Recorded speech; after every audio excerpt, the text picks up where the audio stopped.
मी doctor Netra. भारतातल्या लोकांनी आपली बुद्धी गहाण टाकलेली आहे ऑफिशियली. हे का सांगतेय मी? 2 दिवस भरपूर प्रवास झाला आणि त्या प्रवासात काही ऑब्झर्व केलेल्या गोष्टी मी या 2-3 व्हिडिओमधून शेअर करणार आहे. सगळ्यात पहिली स्ट्रायकिंग, अगदी जाणवणे इतपत गोष्ट की माणसाला मला उकडतंय हे सुद्धा कळायचं बंद झालेलं आहे. आता तुम्ही म्हणाल असं का म्हणताय?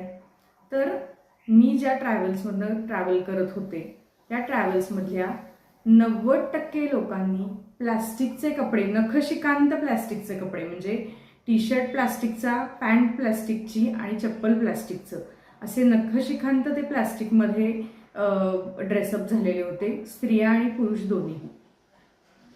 तुम्ही 40-42 टेम्परेचरमध्ये भयंकर ड्राय हीट आहे आणि तुम्ही प्लास्टिक घालून फिरताय.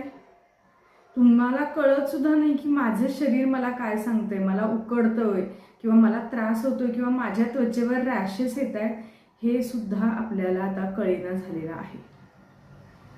प्रत्येक स्त्री पुरुषानं काही सन्माननीय अपवाद वगळता प्रत्येकानं सिंथेटिक कुर्ते, सिंथेटिक ओढण्या, सिंथेटिक पॅन्ट, पुरुषांनी जीन्स, 42 टेम्परेचरमध्ये जीन्स घालणाऱ्या व्यक्तीला तुम्ही फार बुद्धिमान जर म्हणत असाल तर तुम्हालाच एकदा चेकअप करून घेण्याची गरज आहे असं मला वाटायला लागलं.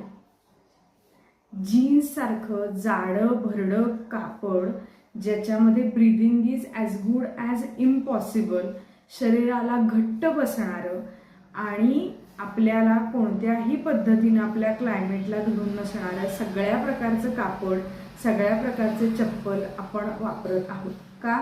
कारण आपण आपली बुद्धी गहाण टाकलेली आहे. तुम्ही जास्त लांब जाऊ नका, मागच्या पिढीमध्ये फक्त जावा, सगळं कॉटन वापरत होते. पुरुष पांढरे शुभ्र घळघळीत कपडे वापरत होते, घळघळीत, अंगाला टाईट बसणारे, किंवा जे छपरी लोकांची जी निशाणी आहे की बहुतेक 5वीत घेतलेली पॅन्ट ते 12वीत 13वीत वगैरे घालतात, अशा पद्धतीनं जे फिटिंग असलेल्या पॅन्ट आहेत. तुम्हाला कळतंय का तुम्ही काय करताय शरीरावरती? तुम्ही दुसऱ्याचं कोणाचंही ऐकू नका, तुमचं जे काही फॅशन सेन्स आहे तो फॉलो करा, पण स्वतःच्या शरीराचं तरी ऐका.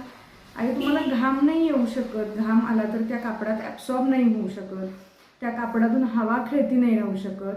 तुम्ही इमॅजिन करा, वरती प्लॅस्टिकची पिशवी घातली आहे तुम्ही आणि पॅन्ट म्हणून पण प्लॅस्टिकची पिशवी घातली आणि पायाला प्लॅस्टिकच्या पिशव्या गुंडाळल्यात आणि तुम्ही चालताय. आता तुम्हाला हे वियर्ड वाटतं ना, पण तुम्ही तेच करताय. हे खूप भयंकर आहे. आपल्या देशातलं कापड, आपल्या देशातले कलर आणि आपल्या देशातली स्टाईल फॉलो करा, तरच तुम्ही सहजासहजी हेल्दी राहू शकता, नाहीतर खूप अवघड आहे.